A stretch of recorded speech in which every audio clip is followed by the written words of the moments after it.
Assalamu alaikum, dear viewers. Hope you are doing great. And this is Mustafiz. Today I'm going to share a few words about effective IELTS study plan. আমরা জানি IELTS এর চারটা module: listening, reading, writing এবং speaking. তো এই চারটা মডিউলের উপর খুব কম সময়ে আমরা কিভাবে ভালো প্রিপারেশন নিতে পারি সেই বিষয়ে ডিসকাস করব আমি আজকের এই ভিডিওতে। তো অবশ্যই ভালো গাইডলাইন পেতে আপনি ভিডিও শুরু থেকে শেষ পর্যন্ত দেখবেন। তো আসেন আমরা আমাদের স্টাডি প্ল্যান শেয়ার করি। আমরা আমাদের স্টাডি কন্টিনিউ করব সন্ধ্যা 7টা থেকে। দিনের বেলা আপাতত আমরা স্কিপ করে রাখলাম। আমরা সন্ধ্যা 7টা থেকে স্টাডি কন্টিনিউ করব। তো এই জায়গায় সন্ধ্যা 7টার আগে আমাদের যে ছোট্টখাট্ট কাজ আছে সেগুলো আমরা সেরে বসলাম। বসার পর প্রথমে যেই মডিউল নিয়ে আমরা বসবো, যেই বিষয় নিয়ে আমরা বসবো সেটি হচ্ছে স্পেলিং। কারণ এই যে সন্ধ্যা যখন নেমে আসবে ওই সময়টা মোটামুটি ক্রাউডেড থাকে। কারণ হচ্ছে চারপাশে কলের হর্ন আসে, বেবিদের চিল্লাপালার আওয়াজ আমাদের কানে আসে। এই সময় আমরা কোনো সেন্সিটিভ মডিউল যেমন লিসনিং কিংবা রিডিং এগুলোতে আমরা যাব না। আমরা এই সময় সিলেক্ট করলাম স্পেলিং, কারণ আমরা জানি স্পেলিং এর কারণেই অনেক স্টুডেন্টসরা লিসনিং এ মার্ক কম পায়। একটা স্পেলিং এ ভুল করার কারণেই কিন্তু মার্ক কমে আসে। সেই মুহূর্তে রাইটিং এ অনেক বেশি ভুল হয় স্পেলিং এ মিস্টেক হওয়ার কারণে। তো এই দুইটা মডিউলের বেনিফিটস পাওয়ার জন্য আমরা প্রতিদিনই এই টাইমটা ফিক্সড করে রাখবো শুধুমাত্র স্পেলিং এর জন্য। তো ঠিক 7টা থেকে 7টা 20 পর্যন্ত সময়, এই সময় আমরা স্পেলিং এর শিট কিংবা কেমব্রিজ বইয়ের লাস্টের দিকে যে আনসার গুলা দেওয়া আছে, যদি শিট আপনার কাছে না থাকে ওইগুলা ওপেন করবেন। ওপেন করার পর এখান থেকে কিছু ওয়ার্ড কিংবা কিছু স্টেপস আপনি সিলেক্ট করে রাখলেন। সিলেক্ট করার পর এই ওয়ার্ডগুলা আপনি পড়বেন। তো মনে রাখবেন এটার সিস্টেম হচ্ছে প্রথম একটি ওয়ার্ড নেবেন, ওই একটি ওয়ার্ডকে আপনি লাউডলি 5 বার পড়বেন। 5 বার পড়ার পাশাপাশি আপনি একটা হোয়াইট পেজ নেবেন এবং এই হোয়াইট পেজ ওপেন করার পর এই ওয়ার্ডকে 5 বার আপনি লিখবেন, হাতে কলমে আপনি লিখবেন। এই ওয়ার্ডকে আপনি একবার লিখবেন, হাইড করবেন, আবার লিখবেন, হাইড করবেন, আবার লিখবেন, হাইড করবেন, এরকম করে করে 5 বার আপনি লিখবেন। এতে করে আপনার ওয়ার্ড হাতে কলমে ক্লিয়ার হয়ে যাবে। এরকম করে করে আমরা 20 মিনিট স্পেন্ড করব স্পেলিং শিটের উপর। স্পেলিং শেষ করার পর আমরা 10 মিনিট ব্রেক নিব। তো ওই 10 মিনিট ব্রেক হচ্ছে 7টা 20 থেকে 7টা 30 পর্যন্ত। এই 10 মিনিটে আমরা একটু চা করে কিংবা হালকা নাস্তা করে আসলাম, রিল্যাক্সে আবার শুরু করবো আমাদের স্টাডি। এবং তখন হবে সন্ধ্যা 7টা 30। সন্ধ্যা 7টা 30 থেকে আমরা শুরু করব আমাদের দ্বিতীয় স্টাডি কন্টিনিউ করব। এবং এই জায়গায় আমরা সিলেক্ট করব হচ্ছে স্পিকিং টেস্ট। এবং এই স্পিকিং টেস্ট কিভাবে দেখবেন, আমরা ডিরেক্টলি চলে যাব ইউটিউব থেকে একটা স্পিকিং টেস্ট সার্চ করে নিয়ে আসবো। এবং এই স্পিকিং টেস্ট কত ব্যান্ডস করে দেখবেন এটা ডিপেন্ড করে আপনার উপর। আপনার যদি বর্তমান লেভেল হয়ে থাকে 6.5, আপনি 7 পয়েন্টস ব্যান্ডস করে একটা স্পিকিং টেস্ট বের করে নিয়ে আসবেন এবং এইটা দেখবেন। এটার জন্য সময় কিন্তু আমরা হাতে পেয়েছি 30 মিনিট, যদিও আমাদের স্পিকিং টেস্টের সময় হয় 11 থেকে 14 মিনিট। তো 11 থেকে 14 মিনিটের স্পিকিং টেস্ট আমরা 30 মিনিট সময় নিয়ে দেখছি। তো এই জায়গায় আপনার যদি ব্যান্ড স্কোর থাকে 6 পয়েন্ট, আপনি দেখবেন 6.5 এর, দ্যাট মিনস আপনার যে লেভেল আছে এই লেভেল থেকে আপনি 0.5 এক্সট্রা দেখবেন। তো এই যে 30 মিনিট সময় আপনি স্পিকিং টেস্টটাকে ভালো করে দেখে নেন এবং এখান থেকে এই যে স্পিকিং টেস্ট থেকে ক্যান্ডিডেট যে ওয়ার্ড, ভালো ওয়ার্ড যেটা আপনার কাছে পছন্দ হয়েছে সেটা আপনি একটা নোটপ্যাডে লিখে রাখবেন। যেই সেন্টেন্স আপনার পছন্দ হয় সেই সেন্টেন্স আপনি এখানে লিখে রাখবেন। যেই আইডিয়াস আপনার পছন্দ হয় সেই আইডিয়াস আপনি লিখে রাখতে পারেন। তো এরকম করে স্পিকিং টেস্ট থেকে কিছু নোট নিয়ে নেবেন। সময় আমরা দিলাম 30 মিনিট। তো এই 30 মিনিট শেষ করার পর এবার আপনি কি করবেন, আপনার এই যে যেটা নোট করছেন সেটা নিয়ে আপনি আবার চলে যান প্র্যাকটিস সেশনে। এবং এই প্র্যাকটিস সেশনে এসে আমরা যে কোনো একটা ক্যামব্রিজ, ধরেন ক্যামব্রিজ 9 অথবা 10, যে কোনো একটা ক্যামব্রিজ বের করব। বের করার পর স্পিকিং টেস্ট আমরা বের করব। আমরা জানি একটা ক্যামব্রিজের 4টা টেস্ট থাকে।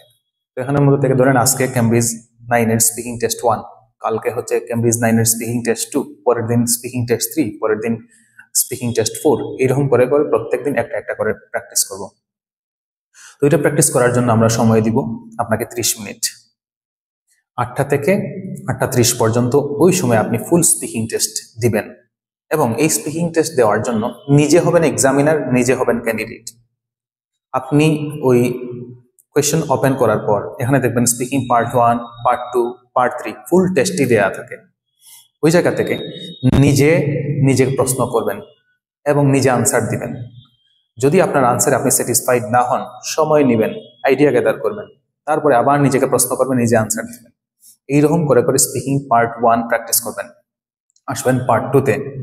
পার্ট 2-তে আসার পর এখানে আমরা নর্মালি জানি 1 মিনিটের নোট মেকিং হয়। আপনি দরকার হয় 2 মিনিট নেন, দরকার হয় 5 মিনিট সময় নেন, নিয়ে ভালো একটা নোট মেকিং করেন। করার পর আপনি 2 মিনিট আমরা জানি নর্মালি কথা বলতে হয়, তো 2 মিনিটের জায়গায় আপনি 3 মিনিট সময় কথা বলার চেষ্টা করবেন যখন আপনি বাসায় প্র্যাকটিস করবেন তখন। কারণ আপনি যদি 3 মিনিট একটা টপিকের উপর কথা বলতে পারেন, অবশ্যই আপনি যখন এক্সামিনারের সামনে যাবেন আপনি ইজিলি 2 মিনিট কথা ওভারকাম করে ফেলতে পারবেন। তো এরকম করে স্পিকিং পার্ট 2 শেষ করার পর আমরা স্পিকিং পার্ট 3-তে আসলাম। তো স্পিকিং পার্ট 3-তে এসে নিজেকে নিজে প্রশ্ন করে নিজে আনসার দেব। এরকম করে করে একটা স্পিকিং টেস্ট কমপ্লিট করবো আমরা। সময় থাকবে 30 মিনিট, 8টা থেকে 8:30 পর্যন্ত। এরপরে যে কাজ আমরা করতে পারি এটা হচ্ছে আমরা 10 মিনিটের ব্রেক নিব। এবং এই 10 মিনিটের ব্রেকে আমরা কি করব, একটু ঘুরে আসবো বাহির থেকে, কিংবা আপনার মোবাইল ফোন ইউজ করতে পারেন, অথবা আপনার চাটা যদি খাওয়ার প্রয়োজন হয় তাহলে আপনি চাটা খেয়ে আসতে পারেন। তো এবার আসলাম আমরা 8:30 থেকে 8:40 পর্যন্ত ব্রেক নিয়ে। এসে আমরা আমাদের স্টাডি আবার কন্টিনিউ করব। তো ওই পর্বে এসে আপনি যেই বিষয়টা আমরা প্র্যাকটিস করতে পারি সেই বিষয় হচ্ছে রাইটিং। 8:40 থেকে আমরা শুরু করবো আমাদের রাইটিং সেশন, 1 ঘন্টা 20 মিনিট সময়। এবং এই 1 ঘন্টা 20 মিনিট সময়ে আমরা ফুল রাইটিং টেস্ট দিব। টাস্ক 1 এবং টাস্ক 2 দুইটা মিলে নর্মালি হয় 1 ঘন্টা। 1 ঘন্টার জায়গায় আমি আরো 20 মিনিট এক্সট্রা এড করে দিলাম। 1 ঘন্টা 20 মিনিট আপনি প্র্যাকটিস করবেন রাইটিং টাস্ক 1 এবং রাইটিং টাস্ক 2। তো পরবর্তী পর্বে আমরা 10টা থেকে 10:30 পর্যন্ত এই 30 মিনিট সময় রাখবো ব্রেক টাইম। এই লম্বা ব্রেক টাইমে আমরা আমাদের রাতের ডিনার করে আসবো, প্রয়োজনীয় কাজ সেরে আসবো। আসার পর আবার শুরু করবো আমাদের স্টাডি। এবং এই পর্বে আমরা সিলেক্ট করব আইএলস এর রিডিং টেস্ট। এবং এই রিডিং টেস্ট আমরা কেমব্রিজের যে কোনো একটা টেস্ট, ধরেন যেভাবে আগে বললাম কেমব্রিজ 9-এর অথবা কেমব্রিজ 8-এর অথবা কেমব্রিজ 10-এর যে কোনো একটা টেস্ট নেবেন। আজকে আপনি নিলেন কেমব্রিজ 8-এর টেস্ট 1, কালকে টেস্ট 2, পরের দিন টেস্ট 3, এরকম করি। তো ফুল রিডিং টেস্ট আপনি নেয়ার পর হচ্ছে এখানে সময় রাখবেন ডিরেক্টলি 1 ঘন্টা। কারণ আপনি আইএলস যখন দিবেন টেস্ট তখন 1 ঘন্টায় আপনার রিডিং এ থাকবে। তো এই টাইম পিরিয়ডের সাথে আপনার ইউজ টু হওয়া উচিত। তো এই কারণেই ঠিক 1 ঘন্টা সময়, 10:30 থেকে 11:30 পর্যন্ত এই সময় নিয়ে আমরা ফুল একটা রিডিং টেস্ট দিব। এবং এই রিডিং টেস্টে আমরা আনসার ট্রান্সফার কিন্তু আমাদের ওই সময়ের ভিতরেই করব। করার পর 11:30-এ আমাদের যখন রিডিং টেস্ট শেষ হয়ে যাবে তখন আমরা কি করতে পারি, অবশ্যই রিডিং টেস্ট শেষ করার পর এগুলা আনসার মিলাবো 11:30 থেকে 12টা পর্যন্ত। দ্যাট মিনস আরো 30 মিনিট রেখে দিব আমরা শুধুমাত্র ওই যে আমাদের ভুলগুলা খুঁজে বের করার জন্য। আমাদের মিস্টেকস গুলো আমরা ফাইন্ড আউট করবো এই 30 মিনিটে। কোথায় আমরা কোন ওয়ার্ডের কারণে, কোন সেন্টেন্সের কারণে কোথায় আমরা ভুল করলাম, এই জিনিসটা আমরা রিসার্চ করব 30 মিনিট সময় নিয়ে। তাহলে গেল আমাদের রিডিং মডিউল রাত 12টা পর্যন্ত। 12টায় আমরা ঘুমাতে যাব। 12টায় ঘুমাতে গিয়ে যদি আমাদের ঘুম না আসে, যদি আমরা ঘুম না পাই, তখন আমরা কি করতে পারি, দরকার হয় আপনি আপনার মোবাইলে অ্যাপস যেগুলো আছে নিউজ পেপারের, যেমন আপনার বিবিসি নিউজ আছে, গার্ডিয়ান্স আছে, ডেইলি স্টার আছে, এগুলো যে কোনো একটা বের করবেন। বের করে করে আপনি ওই ঘুমিয়ে ঘুমিয়ে আপনি নিউজ পেপার পড়তে পারেন। ধরেন এখানে 10 মিনিট বা 20 মিনিট যতটুকু পারেন আপনার, এটাই হচ্ছে আপনার বোনাস বলতে পারেন।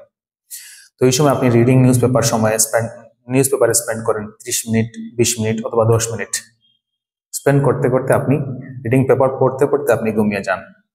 এবার আমরা ভোর 6:30-এ ঘুম থেকে উঠলাম এবং ভোর 6:30-এ ঘুম থেকে ওঠার পর নিজেকে আগে ফ্রেশ করে নিলাম এবং হালকা খাবারের যদি নাস্তা করার থাকে তাহলে নাস্তা করে নিলাম।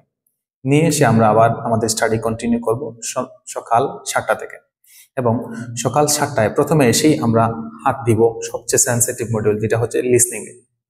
এবং লিসনিং এ প্রথমেই ডিরেক্টলি আমরা টেস্ট দিতে যাব না। প্রথমে 10 মিনিট সময় রাখবো 7টা থেকে 7টা 10 পর্যন্ত, এবং এই 7টা থেকে 7টা 10 পর্যন্ত 10 মিনিট সময়ে আমরা প্রথমে আগে লিসনিং এর সাথে ইউজ টু হব, আগে ইংলিশের সাথে মাইন্ড ক্যাচ করাবো। আপনি ইউটিউবে যেতে পারেন, গিয়ে টেডক্স অথবা পডকাস্ট অথবা আপনি কোনো ইংলিশ লেকচার শুনতে পারেন 10 মিনিটের জন্য, এবং এই 10 মিনিট শোনার পর আপনার মাইন্ড যখন ইংলিশের সাথে ক্যাচ করবে ভালো, তখন ডিরেক্টলি চলে আসেন একটা ফুল লিসনিং এর টেস্ট দিতে। মনে রাখবেন ওই সময় আপনি নিজেকে মনে করবেন যে আমি এখন রিয়েল টেস্ট দিচ্ছি, এরকম মাইন্ড সেট আপ করে তারপরে হচ্ছে আপনি একটা ফুল লিসনিং টেস্ট দিলেন। লিসনিং টেস্টে আনসার ট্রান্সফারিং সহ আমরা 40 মিনিট সময় রাখলাম, এবং এই সময় হচ্ছে সকাল 7টা 10 থেকে 7টা 50 পর্যন্ত ফুল লিসনিং টেস্ট আমরা দিয়ে দিলাম। দিয়ে দেওয়ার পর এবার আসবো আমরা ওই লিসনিং টেস্টের মধ্যে থেকে কোথায় আমরা ভুল করছি, কোন কারণে ভুল করলাম, কোন ওয়ার্ড বলে গেল আমরা ধরতে পারলাম না, এটার উপর রিসার্চ করতে হবে। এবং এই রিসার্চের জন্য আমরা সময় রাখবো অ্যাটলিস্ট 30 মিনিটস, 30 মিনিট সময় রাখবো। এবং এই 30 মিনিট হচ্ছে 7টা 50 থেকে 8টা 20 পর্যন্ত। এই 8টা 20 পর্যন্ত সময় আমরা রিসার্চ করলাম। রিসার্চ করার পর এবার 8টা 20 থেকে 8টা 40 পর্যন্ত আমরা 20 মিনিট সময় হাতে রাখবো, এবং এই সময় হচ্ছে আমাদের ব্রেক টাইম। এই 20 মিনিটে আমরা আমাদের সকালের নাস্তা সেরে আসলাম, অন্যান্য কাজ থাকলে ওইটা সেরে আসলাম। সেরে আসার পর 8টা 40 থেকে আমাদের শুরু করব পরবর্তী সেশন, এবং এই সেশনে আমরা সময় রাখবো 1 ঘন্টা কিংবা আরো বেশি সময় রাখতে পারেন। এবং এই সময়ে এসে আমরা যে কাজটা করব এটা হচ্ছে রিডিং টাইপ ওয়াইজ আমরা প্র্যাকটিস করব। রিডিং এ ভালো স্কোর নিশ্চিত করার জন্য অবশ্যই আপনাকে টাইপ ওয়াইজ প্র্যাকটিস করা দরকার, এবং টাইপ ওয়াইজ কেউ যদি রিসার্চ করতে পারে তাহলে তার ব্যান্ড স্কোর অনর্গল বাড়তে থাকবে। তো এই কারণে সকাল এই যে সময়টা আমরা রাখলাম 1 ঘন্টা কিংবা 1 ঘন্টার চেয়েও বেশি, এই সময় এসে আপনি টাইপ ওয়াইজ রিসার্চ করবেন। একটা ক্যামব্রিজ বই বের করবেন, বের করার পরে হচ্ছে ওই জায়গায় ওই বইয়ের মধ্যে 4টা টেস্ট থাকবে, রিডিং টেস্ট। ওইখানের মধ্যে যেখানে পাবেন আপনি আপনার যে প্রয়োজনীয় টাইপ, ফর এক্সাম্পল আপনি আজকে প্র্যাকটিস করবেন লিস্ট অফ হেডিংস, তো ওই 4টা টেস্টের মধ্যে যেখানে আপনি লিস্ট অফ হেডিংস পাবেন ওইটা পেজকে বাজ করে রাখলেন। পরবর্তী টেস্টে গিয়ে আবার যেখানে পাবেন পেজকে বাজ করে রাখলেন। এরকম করে করে আপনি অন্তত 4 থেকে 5টা এক্সারসাইজ পাবেন। তো এই এক্সারসাইজ পেজ বাজ করে রাখার পর আপনি এবার আপনার সময় স্পেন্ড করেন এগুলার পিছনে। এগুলোতে আপনার কোনো টাইম পিরিয়ড কাউন্ট করা লাগবে না, আনলিমিটেড সময় স্পেন্ড করেন, এবং ট্রাই করবেন এই যে লিস্ট অফ হেডিংস কিভাবে আনসার হলো, কেন হয়, কোন কারণে হয়, কোথায় কোন লাইনে আনসার থাকে, কোন কারণে কোন ওয়ার্ডের কারণে আনসারটা ক্যান্সেল করে চলে যায়, এই জিনিসের উপর রিসার্চ করবেন। আপনি সময় নিবেন 1 ঘন্টা থেকে 1 ঘন্টা আরো বেশি সময় নিয়ে আপনি রিডিং এরকম করে রিসার্চ করলেন। রিসার্চ করতে করতে আপনার সময় চলে যাবে প্রায় 9টা 40 কিংবা আরো বেশি হতে পারে, 10টা পর্যন্ত যেতে পারে। তো এইরকম করে আপনি দেখেন 10টা পর্যন্ত প্র্যাকটিস করলেন, ওইদিকে সন্ধ্যা 7টা থেকে শুরু করে নিয়ে সকাল 10টা পর্যন্ত, এর ভিতরেই কিন্তু আপনার সব মডিউল মোটামুটি টাচ করা হয়ে গেছে। এর পরবর্তীতে দিনের সম্পূর্ণ বেলায় আপনি আপনার প্রতিষ্ঠানে যান, মক টেস্ট দেন, পার্শিয়াল টেস্ট দেন, ক্লাব করেন, বা কোনো ক্লাস থাকলে ওইটা করেন, শেষ করার মধ্য দিয়ে যদি আপনার সময় হাতে থাকে, এই ক্ষেত্রে আপনি যেই কাজটা করতে পারেন আমি বলবো আপনাকে, এটা হচ্ছে আপনি কিছু সিনোনিমস শিখতে পারেন, কিছু ভোকাবুলারি শিখতে পারেন, বিশেষ করে রিডিং এর জন্য। কারণ আমরা জানি যে reading test means vocabulary test. যার যত বেশি রিডিং এর ভোকাবুলারি জানা থাকবে, রিডিং এ তত বেশি ভালো করতে পারবে। তো আপনি সময় বের করেন 20 মিনিট কিংবা 30 মিনিটস বের করে আপনি ক্যামব্রিজের বই থেকে যে এক্সারসাইজ সলভ করছেন কিংবা টেস্ট যে সলভ করছেন, ওখান থেকে যে অপরিচিত ওয়ার্ড ছিল এগুলাকে আলাদা নোটপ্যাডে লিখে রাখেন, এবং পরবর্তীতে এগুলার মিনিং খুঁজে বের করে মুখস্থ করার বা পড়ার চেষ্টা করবেন। এরকম করেই যদি আপনি পড়তে পারেন অ্যাটলিস্ট 1 মান্থ, আনডাউটেডলি আমি বলতে পারি আপনার পয়েন্ট যদি 5.5-এও থাকে, অ্যাটলিস্ট 1 মান্থ পরে আপনার লেভেল 6.5-এ যেতে বাধ্য। তো এতটুকুই ছিল আমার আজকের এই IELTS effective IELTS study plan নিয়ে ডিসকাশন। তো অবশ্যই ভিডিও ভালো লাগলে অন্যদের সাথে শেয়ার করে নেবেন, এবং এই রুটিন অনুযায়ী আপনারা পড়ার চেষ্টা করবেন। সবার জন্য থাকলো শুভকামনা। সবাইকে ধন্যবাদ ভিডিও শেষ পর্যন্ত দেখার জন্য, এবং অবশ্যই আমাদের ইউটিউব চ্যানেল সাবস্ক্রাইব করতে ভুলবেন না। সবাই ভালো থাকেন, সুস্থ থাকেন, ধন্যবাদ।